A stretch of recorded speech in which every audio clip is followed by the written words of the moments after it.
Bonjour tout le monde. Bonjour. Aujourd'hui c'est dimanche et à nouveau nous allons parler euh, de la présence des enfants de 2 ans et demi dans les écoles maternelles, petites sections, moyennes sections, peu importe la présence des enfants dans les écoles maternelles. Alors évidemment, moi je n'encourage pas cela. Vous avez dû le constater dans mes précédentes vidéos. Alors, suite à beaucoup de commentaires que j'ai vus, je voudrais faire certaines mises au point. D'accord? Alors, cette vidéo n'est absolument, enfin, toutes ces dernières vidéos que j'ai faites, c'est absolument pas c'est absolument pas pour faire du buzz. D'accord? C'est tout simplement suite à ma formation. J'ai une formation dans la petite enfance qui s'appelle éducatrice de jeunes enfants. Et aussi, après ma formation, j'ai pratiqué. Je pense que j'ai parlé un tout petit peu de mon parcours dans mes précédentes vidéos, mes toutes premières vidéos. Et j'ai fait une formation dans la petite enfance et j'ai travaillé à peu près 5 ans. Et ensuite, je suis retournée en Afrique, notamment en Côte d'Ivoire et au Cameroun. Et j'ai été choquée de voir ce que je voyais, ce que j'ai vu, pardon, dans les crèches, écoles maternelles, ce que j'ai surtout entendu, parce que j'avoue que je ne suis pas allée dans la majorité, mais j'ai des étudiantes qui font des stages dans des crèches, puisqu'en ce moment, je donne une formation à des personnes qui veulent ouvrir des micro-crèches à domicile ou alors qui veulent être assistants maternels. Et la plupart d'elles sont en stage en ce moment. Et cette vidéo fait tout simplement suite à leur retour. Et aussi, j'ai dû aider une personne qui prenait des cours à l'étranger et qui avait besoin, enfin qui prenait des cours ici au Canada et qui vivait en Afrique et qui avait besoin de faire un stage dans des crèches. C'est vrai qu'elle me racontait aussi des choses assez terribles. Donc, ce n'est pas pour faire le buzz que je fais ces vidéos-là. D'ailleurs, j'en avais déjà parlé dans mes précédentes vidéos de la situation dans les crèches ou dans les écoles maternelles, mais j'en avais pas suffisamment parlé parce que je ne savais pas que c'était aussi grave et que des mauvaises pratiques continuaient, ou plutôt allaient en s'empirant. Euh, et c'est aussi pour mon intérêt pour la petite enfance, d'accord? Donc, je ne le fais absolument pas pour le buzz. Par contre, je suis bien contente qu'il y ait plusieurs parents qui regardent ces vidéos, plusieurs personnes qui regardent ces vidéos. Comme je vous dis, ça me fait plaisir parce que je voulais justement toucher les parents. Je voudrais justement toucher les personnes, mais notamment les parents. D'ailleurs, pour pouvoir tirer la sonnette d'alarme, ok? Donc, ce n'est absolument pas pour faire peur aussi aux parents. C'est juste pour tirer la sonnette d'alarme et pour vous dire attention, il se passe des choses terribles. Vous ne le savez certainement pas, d'accord? Donc, moi, ce que j'ai constaté après ma formation et après avoir travaillé à l'étranger dans la petite enfance, notamment en France, j'ai constaté que il y a une grande confusion entre l'école maternelle et les crèches, d'accord? Et la petite enfance en général. C'est vrai que dans certains pays, la petite enfance, ça va de 0 à 6 ans, ok? Mais peu importe, il y a une grande différence entre l'enfant qui a entre 0 et 3 4 ans et l'enfant qui a à partir de 4 ans. Ils ne réagissent pas de la même façon et on ne s'occupe pas d'eux de la même façon. D'accord? Parce que les besoins sont vraiment différents. D'ailleurs, un enfant il y a une grande différence entre un enfant qui a, allez, je vais dire 3 mois et un enfant qui a 6 mois. Parce que à cette tranche d'âge-là, c'est-à-dire entre 0, prenons la tranche d'âge de 0 à 3 ans, il y a beaucoup de choses qui se passent, d'accord?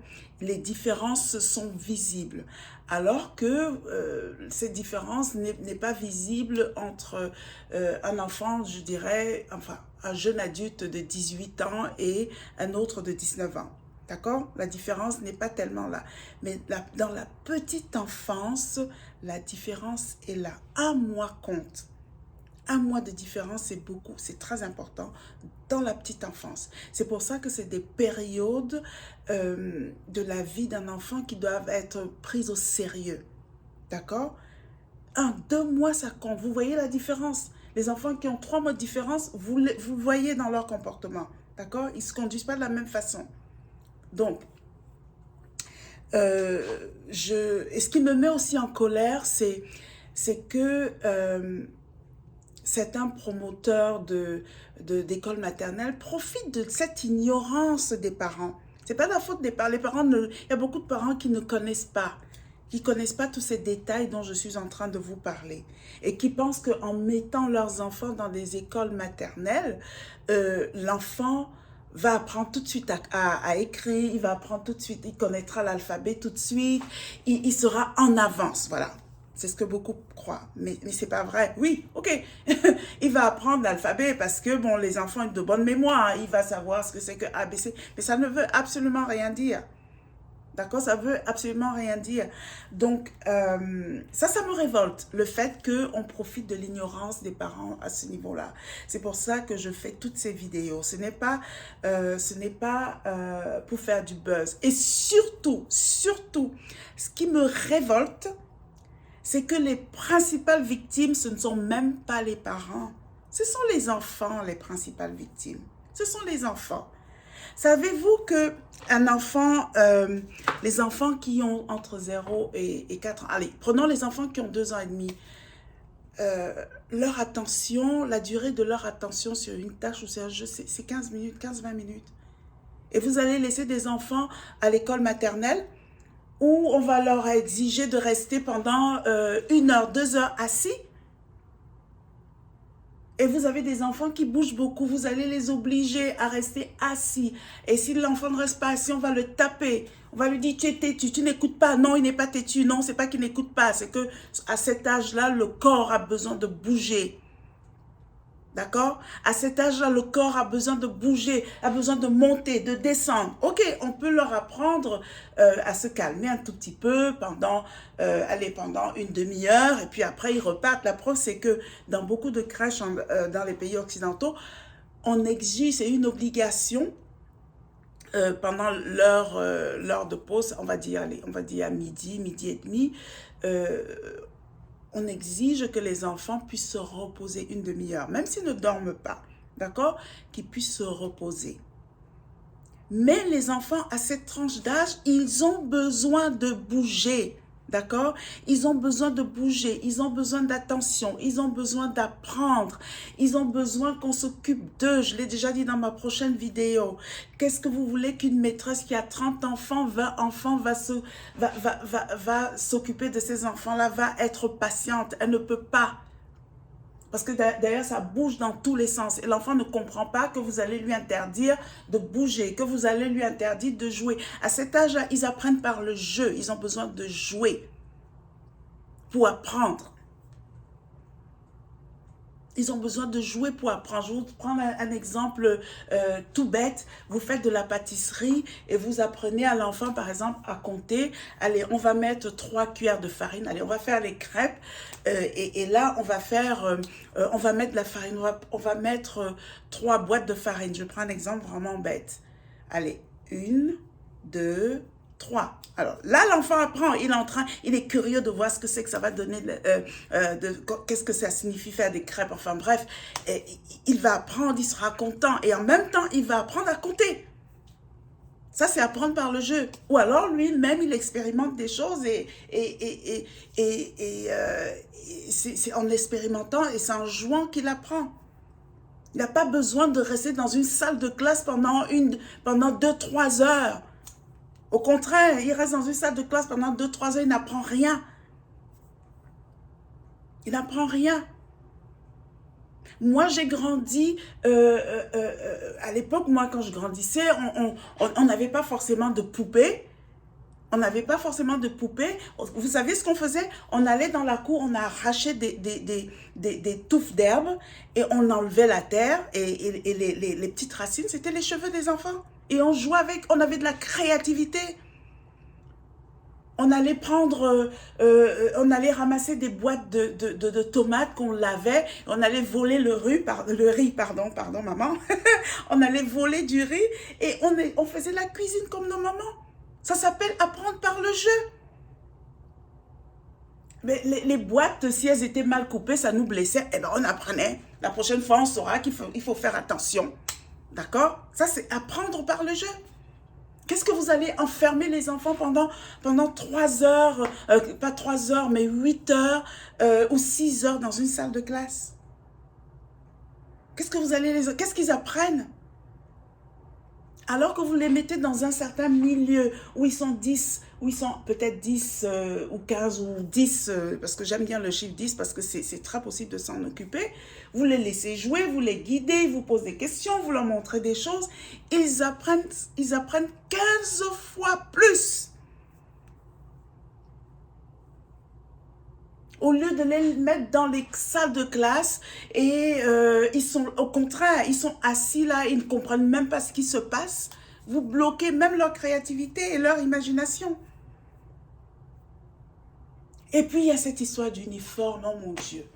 Qu'est-ce qu'on a à mettre des uniformes aux enfants qui ont 2 ans et demi? Ça sert à quoi, ça? Si ce n'est pour prendre de l'argent par an, ça sert à quoi? Dites-moi. Ça sert à quoi? L'enfant va à la crèche ou va à l'école, mettez-lui un t-shirt, un short, et puis, ou bien une petite robe, et puis voilà, c'est tout. Il n'y a pas besoin d'uniforme. C'est quoi ces histoires-là? Parents, faites attention où vous emmenez vos enfants. Alors, je vais vous prendre un exemple. Et ça, ce n'est pas du buzz. Excusez-moi pour ceux qui vont me dire que je fais du buzz et que je fais peur aux parents. Non, c'est de la vérité. L'une de mes étudiantes va dans une crèche le premier jour, hein, ou le deuxième jour. Les salles n'étaient pas nettoyées. Il y en avait partout des jouets, même dangereux. C'était la classe des bébés, s'il vous plaît. Les jouets étaient partout. Les jouets, vous voyez bien que ça a été pris dans les brocantes, ou ça a été acheté dans les brocantes. Déjà, c'était des jouets qui n'étaient pas adaptés aux bébés. Et il y en avait partout. C'était même pas mis dans des étagères, rien du tout. Alors, les dortoirs sales, les draps étaient sales. C'était des stagiaires. Déjà, comment ça se fait qu'on laisse des stagiaires avec des bébés, des nouveaux enfants? Ce n'est pas possible. Je ne suis pas en train de faire du buzz, mes amis. Je vous dis la vérité. Je vous dis la vérité. Je rentrerai plus dans les détails encore sur certains retours. Je vous dis la vérité, pas chers parents. Faites attention où vous envoyez vos enfants. Et ce que j'ai réalisé, c'est que, pour ceux qui ne me croiront pas, mais je vous dis la vérité, il est plus facile pour vous, pour nous en Afrique, de créer des petites crèches où les enfants seront beaucoup mieux pris en charge. Vous savez pourquoi? Parce qu'on a de l'espace, parce qu'on a du soleil, parce qu'on a de la nature. Et c'est ce que ici, dans les pays occidentaux, les gens recherchent. Est-ce que vous imaginez que dans la crèche dans laquelle je travaille, c'est toute une activité de promener les enfants pour aller ramasser des feuilles, pour aller toucher des poules, pour aller voir des petits animaux, pour aller voir des coqs, pour aller voir des lapins. Il faut organiser toute une activité. Et pour ça, il faut demander l'autorisation des parents. Il faut faire ceci, il faut faire ça. Vous l'avez en pleine nature en Afrique. Je parle surtout de l'Afrique subsaharienne. Oui, je précise, l'Afrique, ce n'est pas un pays, c'est un continent. Mais beaucoup de problèmes que nous trouvons dans la petite enfance, dans les pays d'Afrique subsaharienne, se ressemblent. C'est pour ça que je parle d'Afrique, excusez-moi, parce que j'ai eu des commentaires comme quoi, Madame, l'Afrique, ce n'est pas un pays, c'est un continent. Oui, vous avez raison. Mais si je parle d'Afrique, c'est que ces problèmes-là, on les retrouve dans la plupart des pays africains. Alors, chères dames, chers parents, créez des micro-crèches à domicile. Si vous avez des espaces chez vous, mesdames, au lieu d'aller passer beaucoup de temps et payer des crèches, créez un espace chez vous où vous allez vous occuper de votre enfant. Et vous allez en profiter pour vous occuper de d'autres enfants. D'accord? Je vous assure que ce sera beaucoup plus bénéfique pour vous. et surtout pour vos enfants. Vous allez réduire le stress, vous allez réduire des disputes inutiles dans votre famille. Mais vous n'avez même pas idée de ce que ça va vous apporter même à vous. D'accord? Donc, si je fais ces vidéos, c'est vraiment pas pour du buzz. C'est pour vous faire savoir que en Afrique, nous avons encore cette possibilité de faire des petites crèches très efficaces au lieu de mettre nos enfants de 2 ans et demi, 3 ans dans des écoles maternelles. C'est un gâchis, c'est une perte de temps. Je suis prête à vous aider. N'hésitez pas à me contacter. Je suis prête à vous aider dans ce sens-là. D'accord? Je me présente. Je m'appelle Rachel Simen. J'aide les personnes qui vivent en Afrique à créer des petites crèches ou encore à transformer une partie de leur maison en petite crèche où elles peuvent accueillir les enfants des parents qui travaillent ou de leurs voisins ou peu importe. Mais évidemment, pour faire cela, mesdames, vous devez être formés. D'accord? Vous devez être formés, sinon vous ne ferez pas vraiment la différence. D'accord? C'est important d'être formé. Il n'y a pas 36 solutions. Et vous allez y arriver. Ok? Sur ce, je vous dis à la semaine prochaine. Nous allons faire d'autres vidéos. Si vous avez des questions, n'hésitez pas à me les poser. Si vous n'êtes pas d'accord avec ce que je viens de dire, on va en parler. Il n'y a pas de problème. D'accord? On va en parler. Et puis, n'hésitez pas à partager cette vidéo. Alors, pour des parents ou des mamans qui cherchent du travail, ça, c'est une idée de business, mesdames. C'est une idée de business. Vous êtes chez vous et vous faites de l'argent. Mais j'insiste sur le fait que vous devez vous former. C'est très important. C'est très important. Si vous ne vous formez pas, vous n'allez pas faire de différence. Ça ne sert à rien, laissez-les dans les écoles maternelles. D'accord?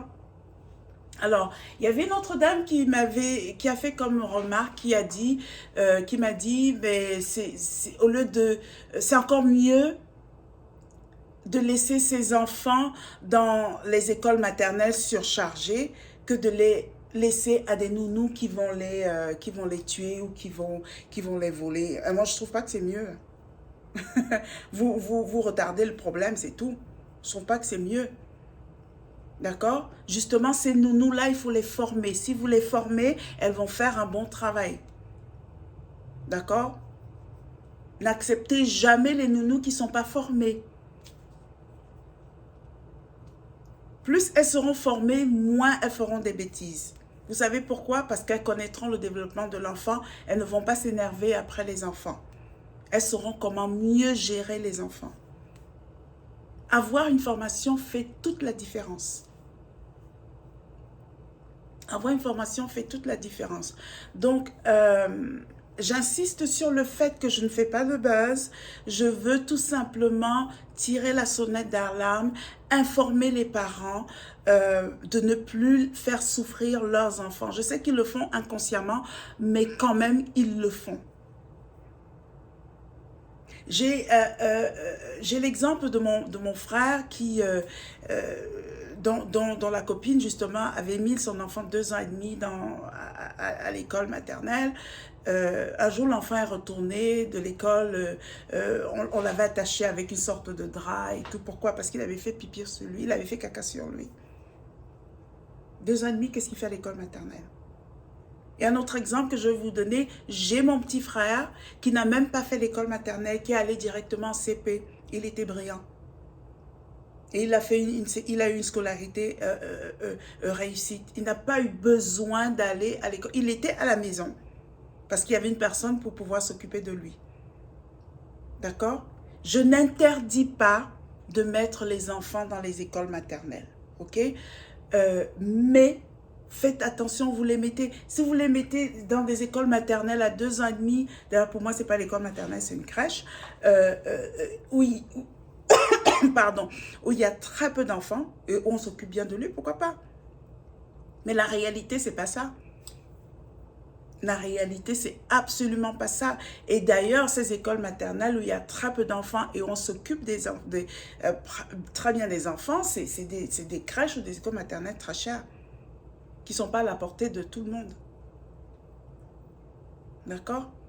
Donc, vous pouvez résoudre ce problème-là Et puis, je voulais répondre aussi aux personnes qui disent, oh oui, toi tu es de l'autre côté, tu es à l'étranger, Non, au contraire, comme je viens de vous dire, au contraire, en Afrique, on a la possibilité de le faire encore mieux. Nous avons la possibilité de le faire encore mieux qu'ici. Comme je vous disais tout à l'heure, nous avons de l'espace. Vous savez, pour ouvrir des crèches ici, l'une des conditions qui est exigée, c'est qu'il faut que l'espace soit lumineux. En Afrique, on a du soleil tout le temps. On a souvent du soleil. Vous savez ce qui se passe ici, ici quand il y a de la neige, en période d'hiver, mais les enfants sont à l'intérieur. Les enfants sont à l'intérieur. Et si c'est des petites crèches où il n'y a pas de cours, où il n'y a pas suffisamment d'espace, les enfants passent toute la journée à l'intérieur. Toute la journée. Avec les éducatrices qui deviennent dingues et les enfants aussi qui deviennent dingues à force d'être toute la journée à l'intérieur. Sans prendre de l'air frais. Autre chose aussi, c'est que on n'a pas besoin, à cette tranche-là, vous n'avez pas besoin des jouets extraordinaires, des jouets de dernier cri, non. Vous avez, vous avez du matériel là, usagé, comme les pneus, vous pouvez faire des parcours de motricité, vous avez des bâtonnets de bois. Attendez. Vous n'avez pas besoin d'un cadre super luxueux hein, pour vous occuper des enfants. Hein. Rien que le fait d'être dehors, de pouvoir être dehors, de courir, juste de les encadrer, d'interagir avec eux, ça fait toute la différence, mesdames, ça fait toute la différence. Ça fait toute la différence et les enfants sont super épanouis. D'accord?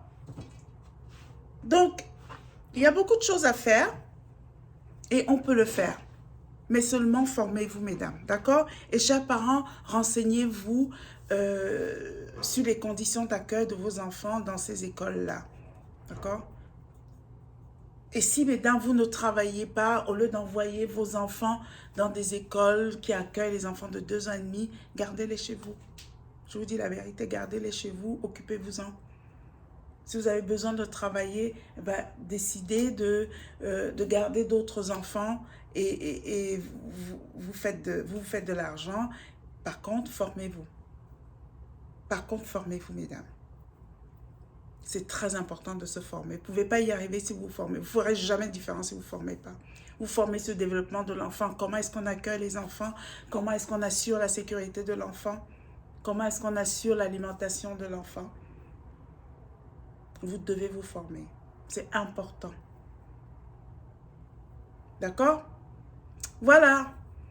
Comme je vous disais, n'hésitez pas à me donner des commentaires, ce que vous pensez de cette vidéo. C'est comme ça que nous allons avancer. D'accord? Je suis là pour qu'on puisse trouver des solutions parce que la petite enfance, ça me parle beaucoup. Pour moi, c'est super important.